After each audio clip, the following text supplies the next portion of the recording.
Hello, you're very welcome along to episode 1 of the Matchbook Cheltenham Trail. I'm your host, Daniel Hussey, and delighted to welcome over the next few weeks and months leading to the Cheltenham Festival, Cheltenham Trends expert, Matt Toombs, and Racing TV's Donn McClean. Guys, you're both welcome to the podcast. Really excited about this. And before we give an introduction, Donn, in terms of what this show is going to be about, just tell us a little bit about Cheltenham and what does Cheltenham mean to you when you hear those couple of words, Cheltenham Festival? Yeah, sure. Look, I know there's a lot of talk around. It's not the be all and end all, but it's still the pinnacle. You ask any of the top trainers, it's they call it the Olympics, and it is because it's the championship races in all the different disciplines. I mean, I remember when I was a kid, I used to watch it on TV, and then my first time over there, I remember I got there on the Monday night. It was dark, but I had to get to the track before I went to my accommodation just to see the track, and I got up to the top of the stand and looked down, and you could just about see the last fence. And then the following day, going there to actually see the racetrack. This was back in the 90s. I'm older than you, Daniel. To see the racetrack and just I guess the bays and the Bishop's Cleeve behind you and the Cotswolds behind you, and all the what you'd seen on television, and actually to see it there in reality, and then for the racing to start, like it did live up to expectations. I think Imperial Call won the Gold Cup the following year. I just started in journalism around about then. So no, and that's going back now. Like, look, it's brilliant. And I suppose, now the kind of the season funnels to the Cheltenham Festival, doesn't it? Like it's all the while, and it's kind of, you can go, oh, we shouldn't be talking about Cheltenham when the horse wins a maiden hurdle in November, but that's the way it is. And as I said before on here, the flat doesn't have that, and it's a kind of it's a bit of a lament of flat racing that it doesn't have those championship races. And look, we have brilliant Irish Champions Weekend here, British Champions Day, the Arc Weekend, and then on to the Breeders' Cup. So there are some of them. And here you can argue we have Aintree and Punchestown and Ferryhouse as well. But Cheltenham, it's kind of the defining meeting, and all those races like the 2 mile novices, 3 mile novices, Gold Cup, Champion Hurdle, even Mares Championships now, like they are the kind of the definitive championship races for each discipline. And no, I just think it's magic, and I don't mind that the season builds towards it. Yeah, you're getting me a bit emotional, Don, thinking of Cheltenham. I wasn't going to go down this route, but just my first Cheltenham, which probably that day hasn't been topped, was the 2015 day one, the infamous Annie Power fall. But beforehand, I remember looking at the track going, I cannot believe how huge this track is. I cannot believe the hill itself and how big it is. And I was only reminded that bringing one of my mates to the Cheltenham November meeting for the first time over the weekend. And I just showed him that view for those couple of seconds before we were headed down the hill. And he was mesmerized by how big the hill is, but just the views itself. Just a little bit on Cheltenham, Matt, too, but also this show in specifically, and what we're going to try and do a little bit differently, and what you've been working on over the summer, because people always ask me, what does Matt Toombs do during the summer when the flat's on? But it turns out you do a bit of jumps work, so you're all set for the new season. Yeah, I know. I'm not in a coffee with the lid down all summer, Daniel. What does Cheltenham mean to me? It's the highlight of the racing year, both in terms of the actual racing, but also the punting challenge. Just as money won is twice as sweet as money earned, money won from an Ante-Post bet where you've enjoyed watching your horse shorten as the weeks go by is twice as sweet as money won by betting on the day. Even for those of us who take our betting seriously, we invariably bet more successfully when it's enjoyable. So hopefully we'll find plenty of Ante-Post bets to provide some fun for the viewers as we travel along the Cheltenham Trail. And what are we going to do differently? A couple of things. Firstly, as well as looking at the form of the horses, we're going to be looking at the form of the races themselves, in terms of what sort of trials they've been for the festival. Many punters simply look at the form of that renewal of a race and interpret the chances of the horses at the festival through that narrow prism. Now, the actual form of each renewal is obviously at the heart of the analysis. But I think you also need to know what type of horses tend to be suited by the test of both the race that's just been run and the festival race, if you're going to use that form to then bet on the festival race. And as we'll see over the next few weeks, some races are much better or worse trials for the festival than you might imagine, and some are actually trials for different races than you might expect. Example of that's the Ballymore, where they start in the middle of the course, big sweeping bend before they get out of the racecourse proper. Flight of hurdles comes up quickly when they do. Typically, they go steadily, and it rewards horses with a turn of foot. So the Grade 1 form at 2 miles is a better guide than the Grade 1 form intermediate trips that you might instinctively favour. Since '97, Grade 1 winners at 2 miles and 9 from 17. You'd made an 85% profit backing them blind. Same time period, Grade 1 hurdles at 2 miles, 4 or further, 3 from 26. You'd have lost nearly 3/4 of your betting bank backing them. And when the 2 mile Grade 1 novice hurdles are run, the Ante-Post focus is on the Supreme trials. So hopefully we'll be able to point some value in the Ballymore market from them as the season progresses. And we should be able to do something similar with lots of other festival races. Secondly, the bulk of Ante-Post betting is done after the Christmas festivals. Whilst I do bet Ante-Post in the autumn, at this stage, a key part of my approach is working out what extra information do I want before placing an Ante-Post bet, so I can plan when I'm likely to pull the trigger in different races. So each week we'll be looking at 1 or 2 festival races, asking what else you need to know before placing an Ante-Post bet in that race.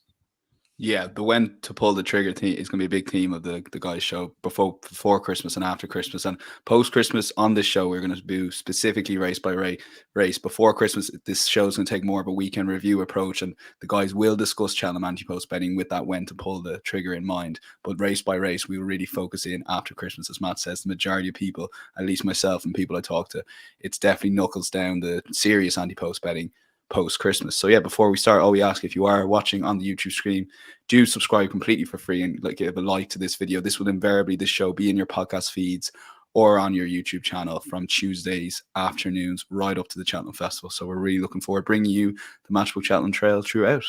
We'll start, and Matt, I'll go back to you on this because we'll start with our weekend review and some of the races, and we'll start with the Paddy Power Gold Cup, which was a fascinating race, both itself in its own right, but even looking ahead to the Cheltenham Festival. I'm interested in this now in terms of, is this a Ryanair trial or a Gold Cup trial in terms of horses that can win this race and then maybe go on to the Cheltenham Festival later? Yeah, it is. This was a real joy to watch, both in terms of the field assembled and the performance of the winner.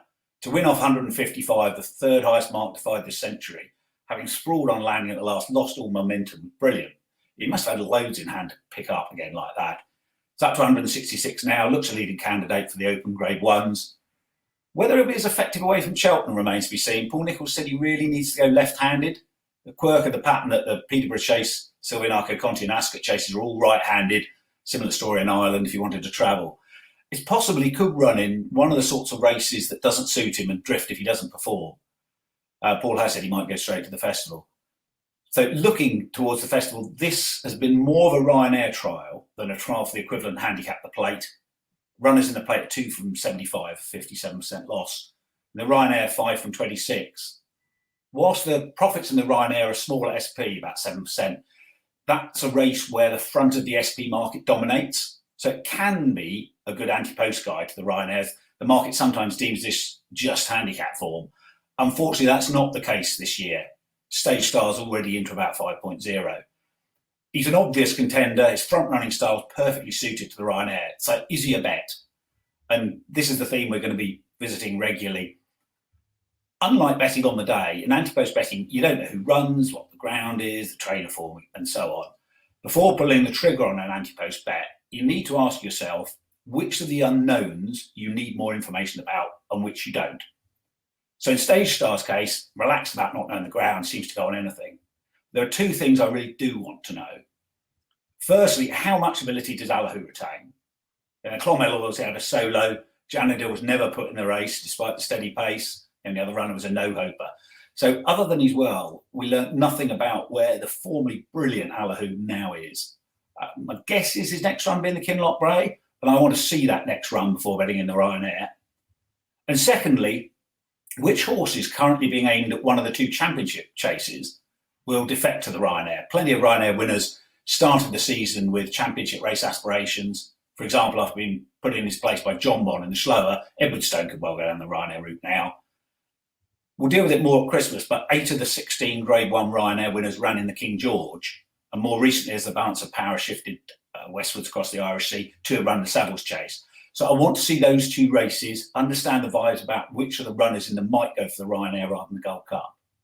So those are the 2 questions I need to answer partly, if not fully, before I consider pulling the trigger on a Ryanair bet, but Stage Star's very much on my radar for the race.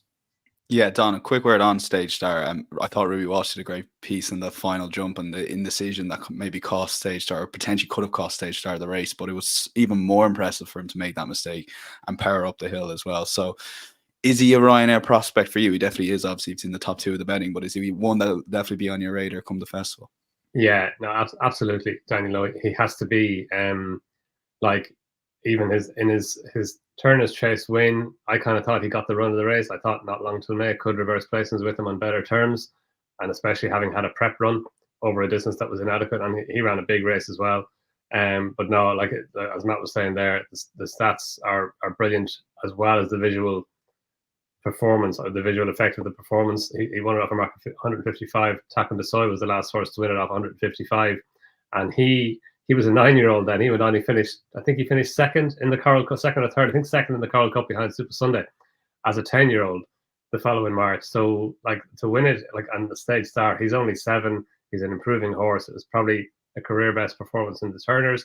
Probably another career best performance on Saturday, and he's got form at the track. It was interesting to hear Paul Nicholls say that he did have to go left-handed. He's got so much in his favour. Like Harry Cobden was super on him again, limpet like to the inside rail, which wasn't a disadvantage over the weekend, as I'm sure we'll discuss later on. And yeah, like to win a Paddy Power off 155, it's a big ask. Like when Imperial Commander won it, he was rated 139, and he was a subsequent Ryanair and obviously Gold Cup winner. So no, he's got a huge amount in his favour. And yeah, on like he definitely, if you have a Ryanair list now, he's on it for sure. And there are a few horses who might, if I fully agree with Matt on Allaho, we know that he's alive and well. We don't know much more than that. I don't think he was hugely impressive in winning. He did it nicely, and it was brilliant to have him back. And I suppose the key to Allaho is that it wasn't a leg injury that he had; it was a spleen, and it looks like he's back. It wasn't that he has to recover from a tendon or something, and often they don't come back as good as they were. So it definitely Allaho, you can understand why he's top of the market. And Walen, I'm sure he'll be back. Jean Bon, it's unlikely, isn't it? It's unlikely that he'll step up and trip, I think.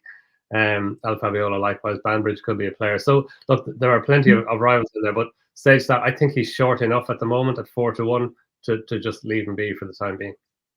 Okay, yeah, and maybe a horse that you touched on there, Don, will stick with in John Bon and the Schlur Chase. And I know Matt was thinking Edwardstone. To be honest, I had a bet on Edwardstone. I thought he was overpriced, and there was a bit of drift late on, and I just thought he was overpriced against John Bon. I thought I knew my fate pretty early watching that race. It has been opinion, as in some big racing commentators have said they weren't overly impressed with John Bon. Edwardstone got a quiet ride was the general talk from some people. Me personally, Don, I was very, very impressed with John Bon. I thought it was a great performance. Yeah, I thought it was a good performance, Daniel. I definitely wouldn't look at it negatively. I thought he did well. His jumping was good. He beat Edwardstone. Edwardstone, look, obviously he's a talented horse. He had a wee bit to prove, and he's 9 now, rising 10. So I think you would have expected John Bon to do what he did. I thought bookies overreacted a little bit in cutting him to the degree to which they cut him for the Champion Chase, and that it is a little bit worrying that there is talk about stepping him up and trip, but I'm sure he'll stay down the 2-mile route. But no, I think John Bon did no more than you would have expected him to do, and bookmakers took the opportunity to cut his price accordingly, as they often do. But I suppose people give out, he did nothing, and they cut his price.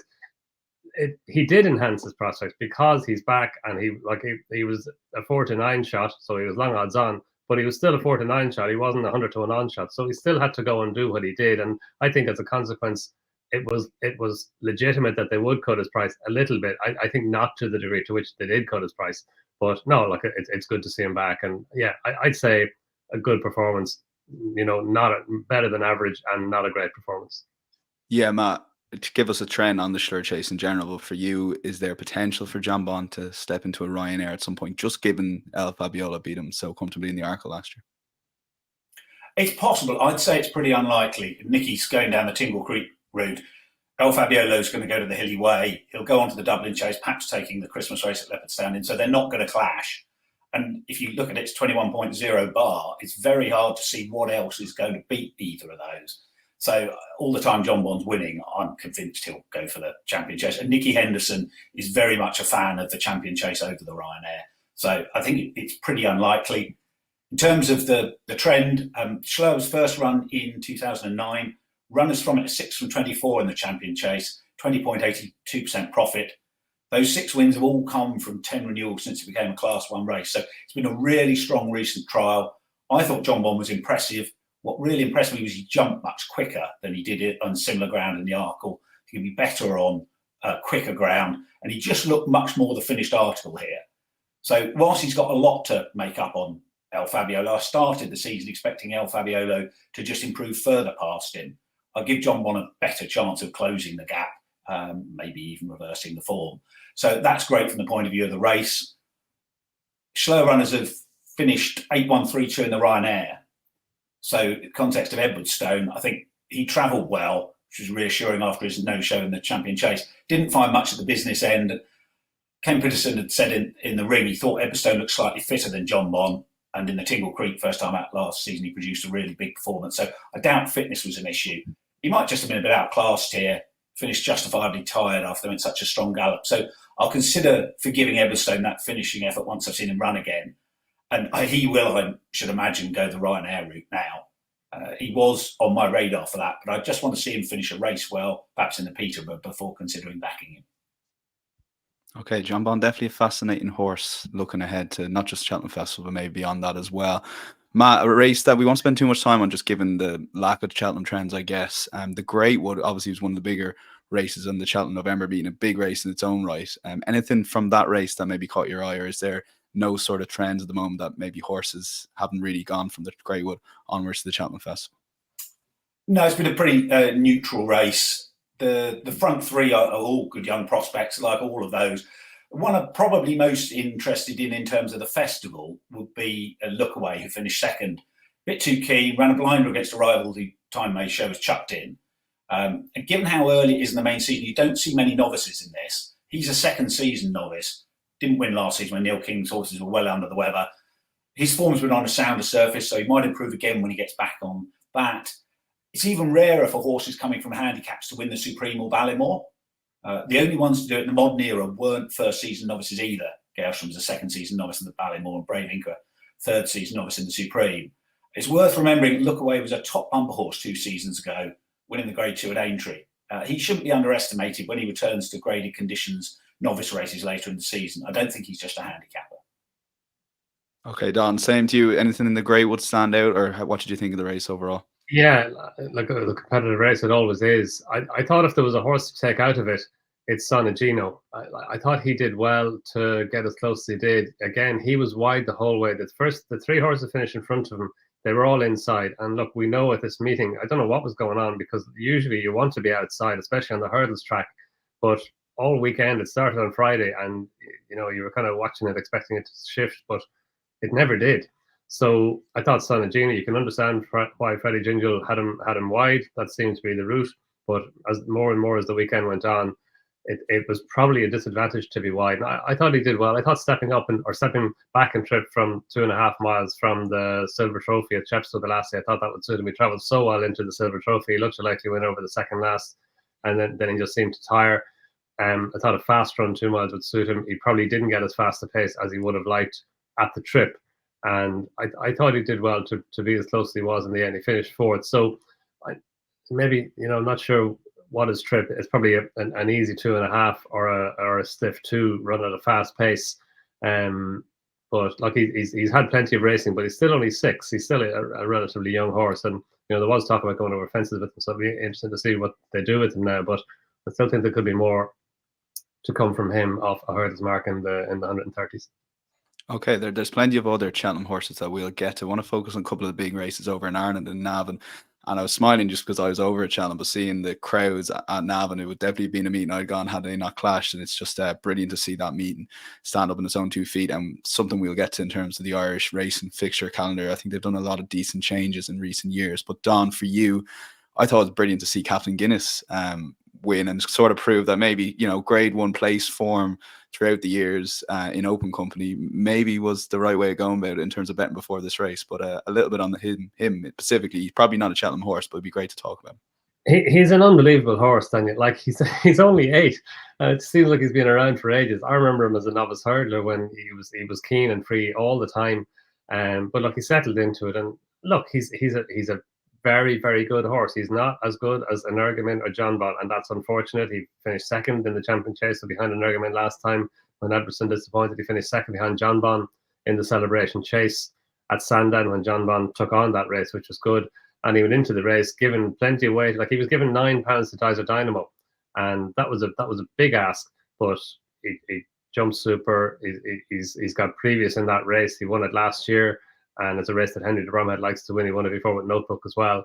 And yeah, look, I agree with you, Daniel. It was great to see him back, and given the weight away, he jumped super. He won really impressively. He was given even more to Riviere de Tel. She was obviously getting the mare's allowance as well. So look, he's a hard horse to place. You can see him running through the season, and maybe going back to the Tingle Creek, because he does go out at Sandown, and contesting all those top class 2 mile chases. And as Matt was saying earlier, it's not a deep division. You've got El Fabiolo and John Bon. It's a pity we've lost an argument for the season, but outside of those two, he's probably third best. So he'll pick up an awful lot of prize money along the way, even by contesting those races, I'd say. Yeah, and Matt, for you can bring in your trend here, but I was fascinated by your stat that Captain Guinness last year was the first winner of this race to end up contesting the champion chase. So maybe it hasn't been a particularly proven track in recent years, but they do have decent records. These winners of this race have subsequently, or runners that have gone on and contested the champion chase. Yeah, and it used to be back in the day, Moscow Flyer and Big Zeb were standing dishes here. But Gordon Elliott doesn't train many 2 mile chases. Willie Mullins tends to wait to start his top 2 miler in the Hilly Way.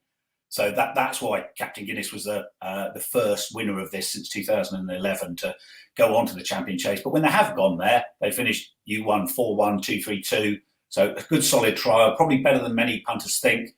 Focuses so much on the 4 open grade 1 2 mile chases. I was really impressed with him. He's really professional. Not clear what he beat. Dice Up Dynamo doesn't get the trip because he doesn't settle. Sam Ryle was weak in the market and didn't jump well in the first half of the race. But to my eye, Captain Guinness himself had been a short finisher in the past.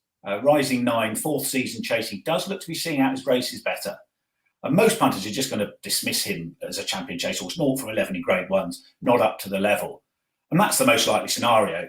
But he might be a special Tiara type who was a short finisher in the champion chase in the early part of his career, stayed better as he matured, finally won the race on his 4th attempt, age 10. And on £3 worse terms than last year, Captain Guinness extended his superiority over Riviera de Tel from 1.5 to 7 lengths. So he might well still be improving.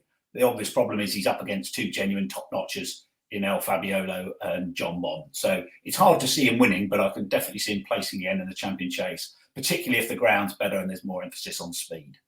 Okay, yeah, maybe one to keep an eye on, particularly if a couple of horses to fair, or maybe go to the Ryanair. And Matt, I'll stick with you then on terms of the Liz Mullen hurdle. I know you have a trend here, but a little bit on Bob Ollinger, because me personally, anyway, I could have seen him winning a race like that for sure, but I don't think I could have foreseen him battling like he did when he was headed after the last and then winning. That's what I think got me, and I think what got a lot of people, that maybe Bob Ollinger isn't back, but he has that bit of fight and spark in him. And to be honest, seeing these jumps horses do that after maybe some bad times of the track, it's just, for me, was brilliant to see.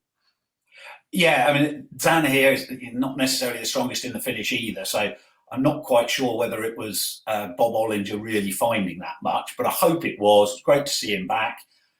I'd be tempted to give him another try at 2 miles. He did bomb in the Limestone Lad last year, but he wasn't right. They drew stumps after that.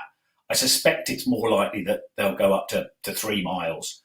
And now the Liz Mullen, the stats here are that in the Stayers Hurdle, they're 2 from 21 this century, 18.86% profit. 5 of the losers were placed. And when looking at the record of trials over the entire century, it can be misleading if all the winners were a long time ago. The opposite's true here. Most of the Irish trainers used to ignore the Staying Hurdle division. It's not the case anymore. 2 Stayers Hurdle winners that have come from it have been in the last 2 seasons. Previous 2 Liz Mullins produced horses placed. So Navan's a stiff track, tends to be a good test of stamina at an intermediate trip. So it makes sense it's more of a Stayers than Champion Hurdle trial, stark contrast to the Hatton's Grace. And in the changing landscape of the Staying Hurdling division, Liz Mullen is establishing itself as a key trial. I think most years it would be the form you should have in your mind when working out a Stayers Hurdle Ante-Post bet. And one worth noting is Home by the Lee, who seemed to run a bit sweeter than he often did last season. Perhaps he was enjoying an uncontested lead. conceding £9, made a really promising comeback to be beaten only 5¼ lengths. Vibes where he'd come on a lot for the run. He's got sound claims winning the 3-mile Grade 1 at Leopardstown at Christmas again. Horses beaten in the previous renewal of the Stayers have a terrible record coming back again. 51 have tried and failed since Iris's Gift, who was a novice when beaten the season before, won in 2004. So it used to be a shallow division. So the beaten horses are often well below Stayers Hurdle standard, much more competitive now. And Home by the Lead did well last year to be beaten only 3¾ lengths, given he almost came down at the 6th. So I'm not ready to get involved in the Stayers Hurdle market yet, but if you are, there are worse 34.0 Ante-Post shots for the festival. Okay, we want to keep an eye on there. The Stayers Hurdle seems every year there's just so much going on in the division, but I think it's what makes it fascinating from an Ante-Post perspective. Donn, a little bit on Bob Ollinger, like similar to what I was saying to Matt, it's just brilliant to see these jumps horses, and in isolation, a run like that, it just makes a day. It makes jumps racing what it is, you know. Yeah, no, it does, Daniel, and no, it was brilliant to see him back. And the vibes seem to be fairly positive about him beforehand. But like you, when he went to the last, you're kind of hoping that he will find, and he did, and he stuck his head out. And now with that win on the board, you know, if the real Bob Ollinger came back, like he was a potential superstar not too long ago.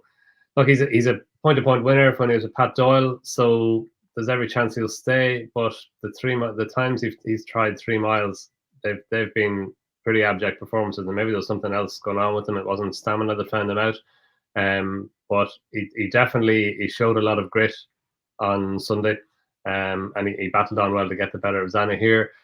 Like maybe 2.5 miles is going to be his trip now over hurdles. Maybe you start with the entry hurdle and work back, and it wouldn't be surprising to see him, maybe compete over shorter trips if that is the plan. But, as Matt was saying, maybe they will be tempted to go back up to 3 miles if it wasn't stamina that found him out over the last couple of times he's tried 3 miles. But I fully agree with Matt on Home by the Lee. I thought he did really well. 2.5 miles is not a stiff enough test for him, for all that he did win the race last year. They didn't go a great pace either, and he set it, but he probably could be doing with a faster pace, a longer trip, and maybe in behind and wide away from horses, but with the lead. If that makes sense. And yeah, he'd be top of my list for the Christmas Hurdle at Leopardstown again. And yeah, he wouldn't like it. The Stayers Hurdle, it's a very, very open division. And as it often is. So yeah, you'd have to have Home by the Lee in it. Okay, yeah, Home by the Lee, maybe the one to take out of that race with Bob Ollinger. Very exciting horse again from an Ante-Post perspective, but maybe not in the Cheltenham race. It's maybe entry hurdle, maybe around Christmas time as well. Donn, over to you, and we're sticking with Navan. We're going to go to the Troy-Town here, which look, I thought was a brilliant race in the end, and got a brilliant winner, and a very popular winner in Cocoa Beach. Again, I remember back in Cocoa Beach a good few years ago as well. Seems to be a horse that's around forever. There was a brilliant video, it's doing the rounds on Twitter again, from Aintree last year, of him rolling around the grass on the track. I always remember, it's just those white grey horses. They're the horses you just fall in love with. But a little bit on this race, and Gordon obviously had a million runners here, but he definitely got the prize money he was aiming for, and Cocoa Beach was a brilliant winner. Yeah, he was. Like, Gordon had the first, third, fourth, and fifth. He had strong representation, obviously, and it did look like Limerick Lace might have come and done him as they entered the home straight. But look, Cocoa Beach, as you say, another 8-year-old, and he's won the Thaestes. I think he was only 6 when he won the Thaestes. But look, Danny Gilligan, brilliant weekend for him as well, for the Gilligan family, with Buddy 1 winning over at Cheltenham. And Danny saying afterwards that he's a wee bit jealous of his dad and his brother whenever they won at Cheltenham, but he went and won a Troy-Town himself. And look, he's big value for his £5 claim. I'm not sure for how much longer he's going to be claiming £5, but he gave him a super ride, got him into a lovely rhythm. And it was a race in which you had to be handy. And with that in mind, I thought Limerick Lace ran a big race. She didn't have an awful lot of luck early on. She was kind of in among them and didn't have a huge amount of room jumping for a mare who's so inexperienced. Like, it was only her 8th run over fences. She's only 6. So to be in amongst them in a big handicap like that, I thought she did well to be able to jump as well as she did up with them. She kind of got a wee bit shuffled back when they tightened at the end of the back straight. She went from having a fairly good position to having really not a good position. And then Aidan Kelly asked her to pick up. Then she travelled really well at the home straight. I thought she was going to go and win it. But I'd say it was more inexperience over the trip than stamina that caught her out, because she did keep on well enough to finish second. And her run just kind of flattened out on the run up the hill. And look, the Thaestes, it's a 3-mile chase, but it's 3 miles at Navan. usually on softer, heavy ground, up the hill. It's a very, very stiff test at the trip. And I thought she did well. And look, all her form before this has been over shorter, 2.5 miles she's got. She raced over 2.5 as if she'd stay further. She won the Mare's Chase on her debut this season at Clonmel over an extended 2.25. And that was a race in which she got stronger as the race went on. And look, maybe she was too keen early on and she made a bad mistake at the last. But Limerick Lace, the further they went, the better she got. And she's a really well-bred mare. She's a sister to I Know the Way You're Thinking, and I like the way you're thinking. And Spades Are Trumps, who won an Ulster National. So that's 3 miles 6. So yeah, I think Limerick Lace, she was really well back. She was 8 or 9 to 1 in the morning. She was sent off a 4 to 1 shot, so she wasn't under the radar going into the race. But I thought she ran a big race, better than the bare form of the run, and she's unexposed now over staying trips. So I think she'll be interesting now in similar staying handicaps. Yeah, there was plenty of money for her late on the Matchbook Betting Exchange. Sent off 5.4 or 5.5, I think, at the off in the Troy Town. And for you, Matt, and specifically looking at maybe some of these horses to potentially come out as festival horses, is this a race in general that throws up those sort of types? Yeah, it is. And I absolutely echo everything Donn said about Limerick Lace. That was exactly how I saw her run. Just on the wider point here, there are a few people giving out over Gordon Elliott having 14 of the 20 runners. They couldn't fill the 24 places. So it's not as if running horses to make well-handicapped horses from other yards miss the cut. The first 3 Troy Towns this century have fields of 9, 7 and 6. Personally, I'd much rather have 20 runners with Gordon saddling 14 than 7 where he only saddles 1. Yeah, the sport would be healthier if the good horses weren't concentrated in so few hands. But other trainers, both sides of the Irish Sea, need to raise their games and attract the biggish new owners like the Morans, who have 3 runners here. It's not a good situation, but I'm not going to criticise anyone for doing their job too well. It's the wider training fraternity that I'd look at. Yeah, the Troy Town's been a good source of big price winners at the festival. Runners of 5 from 54, 48.89% profit. It's not just handicaps like the Kim Muir, as you may expect, but 6 runners in the National Hunt Chase have finished P25U12. And Watchhouse Cross did well to be beaten only 19.25 lengths in 6th, given the mistakes he made. As Donn said, once you don't get into a rhythm in this, it's very hard to make up the ground. That really suggested his forte was stamina, stepping up in trip.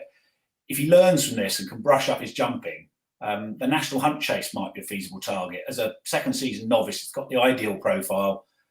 The word of caution is that it's not a race Henry's targeted historically. It's only run oversized in Australia in 2008. Perhaps that he runs so few horses in bumpers, he doesn't have the day-to-day relationships with the crap qualified riders that the other big Irish yards do. So it's a question of listening to the vibes about potential festival targets for Watchhouse Cross. But given he made mistakes and it was so hard to make up the ground, he's definitely one for the notebook.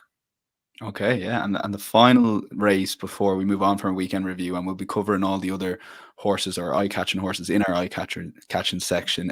Matt, there were a lot of people I saw on Twitter giving out about the Cheltenham racecourse in general, not showing races from other meetings. One race they did show on the weekend was the Facile Vega race, which shows the X factor he has if he's getting through that red tape to get shown on the big screen for 5 minutes in Cheltenham. Because I think, from my knowledge, at least on the Friday and Saturday, it was the only race shown outside from Cheltenham on course. Pretty decent chasing debut, I would say. Again, it's very similar in that there's a lot of people sort of crabbing the race, similar to John Bond in the sense he won, obviously, but how impressive was he for you? Just on that, showing that race, I did see a tweet suggesting that JP McManus was trying to watch it on a phone and made a quick phone call to somebody to get it on. I don't know whether that's true or not. But that would make sense, Matt, just because it struck me as the only race, at least on the Friday and Saturday, that I was over there. But go on. Yeah, it was a red-hot beginner's chase. I think it posed as many questions as it answered.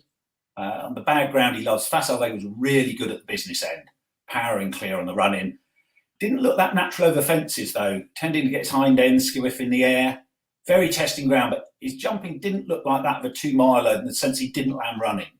So quotes of about 4.0 make no appeal for the Arkle, for all it's a thin division. Wouldn't surprise me if he ended up in the Turners. He's got a big engine, but you want to see him improve his jumping technique. And he's only had 1 run, so that could easily happen. But if, like me, you think he's ground dependent, then he might be more one of the horses you need to leave alone until very close to the festival when you know the ground conditions. Thought in the pocket, jumped a little better than the winner, got in close to a few, but never got on terms under considerate handling. Perhaps he was running on empty at the business end. Maybe he wasn't that forward on his seasonal reappearance.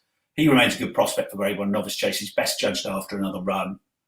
Sam Felicien's interesting, a big reputation when coming over from France, hammered into favouritism for the 2022 Coral Cup off 149. Flopped there, not seen since, but made a bold show from out front here until he started jumping increasingly to his left. And given that he was jumping sideways in the later stages, first run for 20 months, beaten only 9¼ lengths, very much one to keep an eye on. He might well not take to jumping fences and be back in the Coral Cup come March. But if he goes the right way from here, he could even be the best of these on spring ground.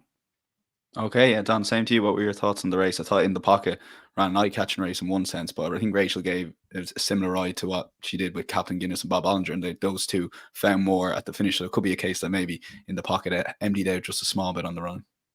Yeah, I think that's probably correct, Daniel. Yeah, look, it was a fascinating race for me. Look, it was one of the highlights of the entire weekend, and what a weekend to have a beginner's chase as the highlight. Like when you knew they were going to clash, In the Pocket and Facile Vega, it was straight up at the top of your list. And interestingly, on In the Pocket, he was entered he was actually declared for the Wexford meeting that was abandoned about 10 days ago. So he was ready to go then.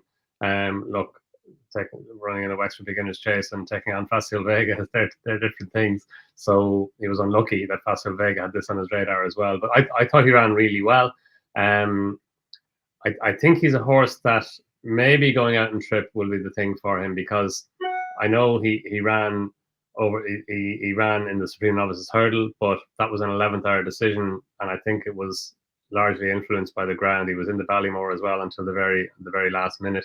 Like he won the 2.5 mile race, the Navan Novice Hurdle, which was run at Naas, interestingly, back in December over to Navan. He stayed on well that day to beat 3-card Bragg. I think that was a race in which they omitted a couple of the hurdles, and it was a real stamina race in the end.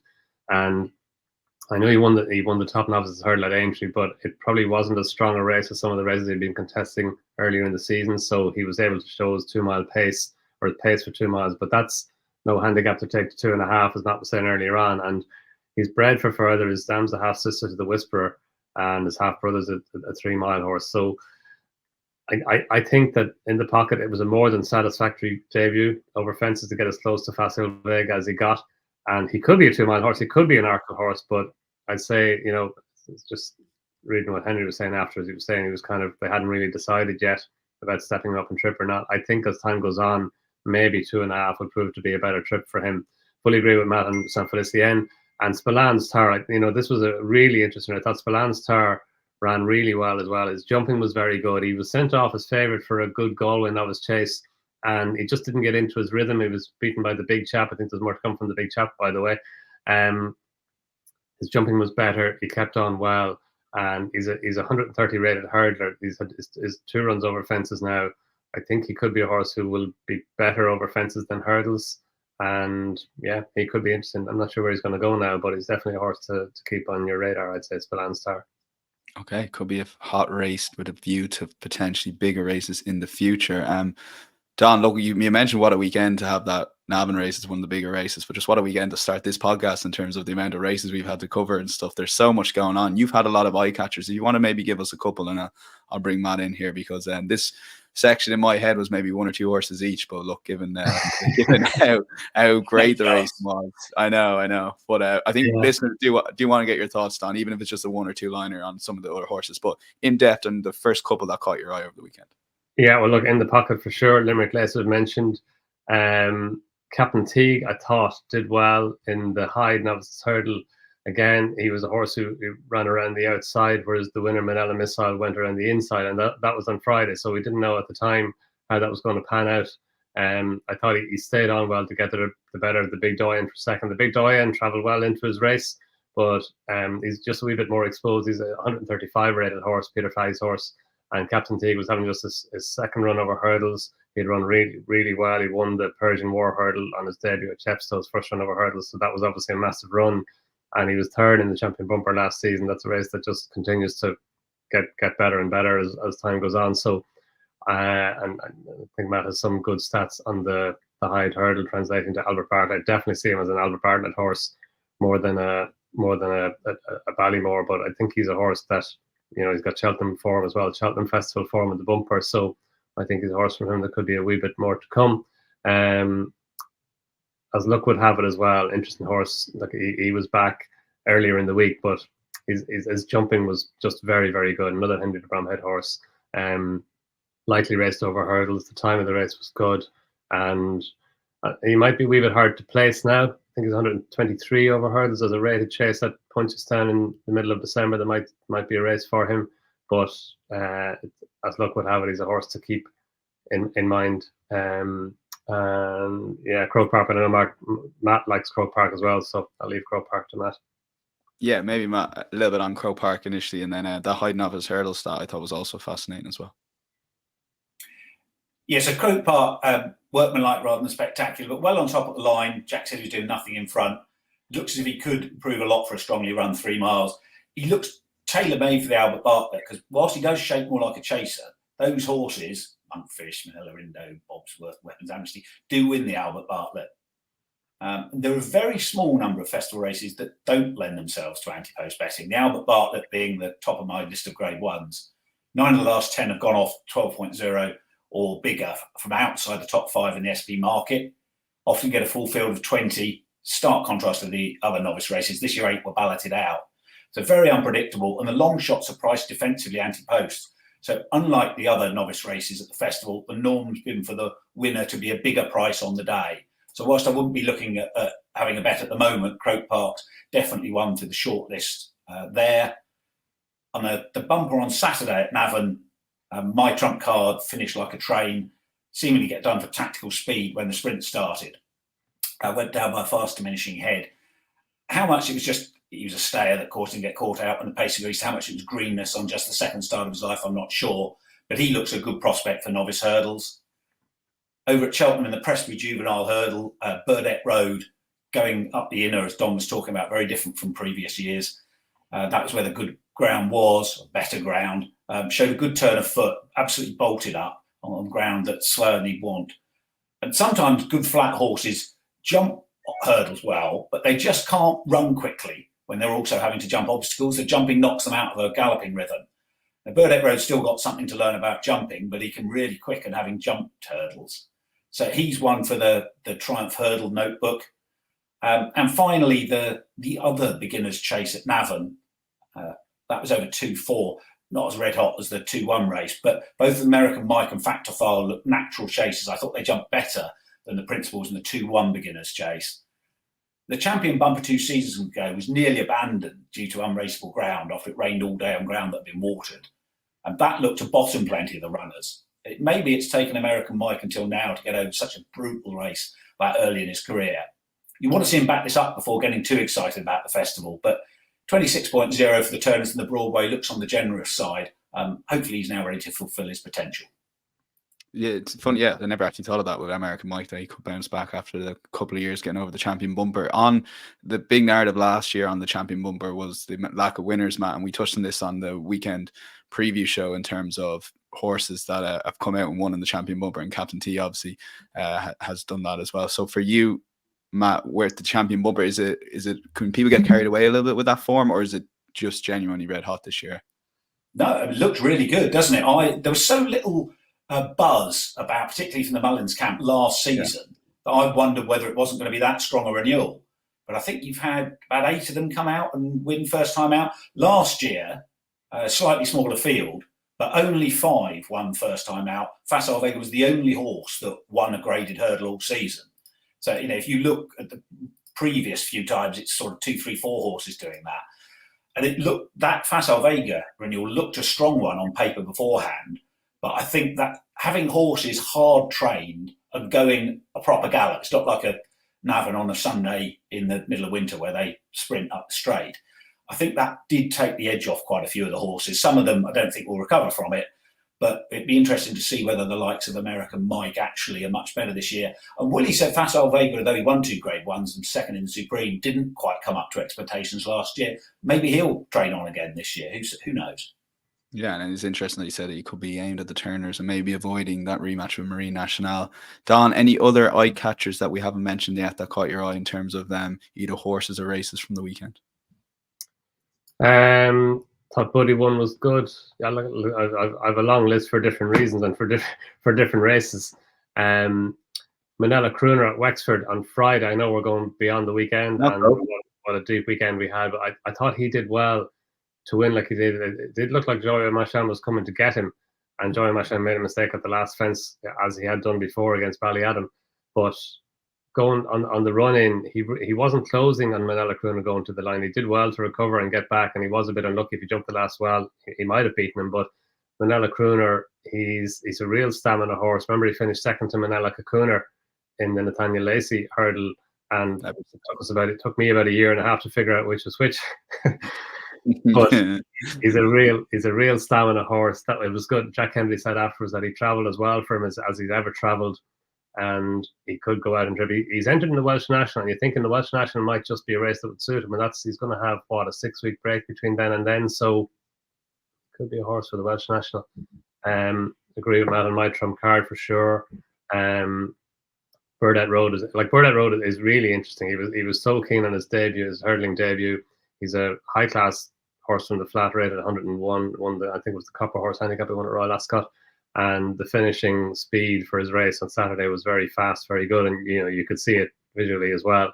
So he's really interesting. If he learns to settle a wee bit more, then he's a horse who could, he's trying for a favourite now. But on the when to pull the trigger, he's an interesting horse for that. I know it's retrospective, but a horse who so highly rated on the flat, won his hurdles on his hurdling debut, running keenly. You're thinking if he could just settle a wee bit more, he could be a Triumph hurdle horse. Then he does settle a bit better. He wins impressively, and he's not 20-1 anymore. He's 7-1 favourite. So it's the Ante-Post betting.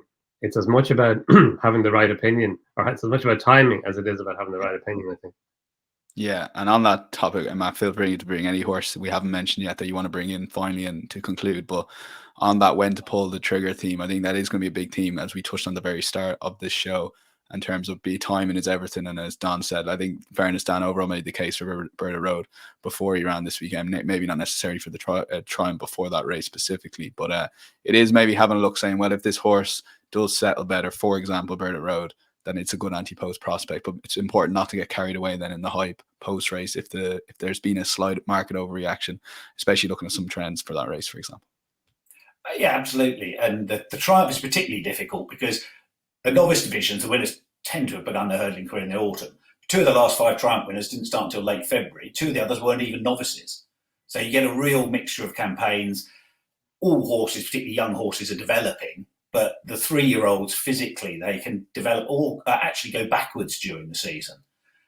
So I remember Zanna here looked brilliant as a 3-year-old in the autumn, then disappointed in the Triumph. But it wasn't as if he was just precocious and didn't train on. He'd been third in a champion hurdle. So I do find the Triumph a very difficult race from an Ante-Post point of view compared to the other novice hurdles. Brilliant. Listen, Matt, Donn, it's been great listening to you on episode 1 of the Matchbook Cheltenham Trail. For those listening and watching, thanks a mil. As we said at the start, if you do subscribe to the YouTube channel completely for free, you'll get notified when this video goes up every Tuesday, and do follow us on your podcast feed. If you do have a question for Matt or Donn in the meantime, I'll put out a tweet during the week. And for any question, Cheltenham related, jumps racing related, the guys will be more than happy, and we'll happily make that part of the show as well. But until next Tuesday, my thanks again to Matt and Donn. We will chat to you then. Have a good weekend. Bye-bye.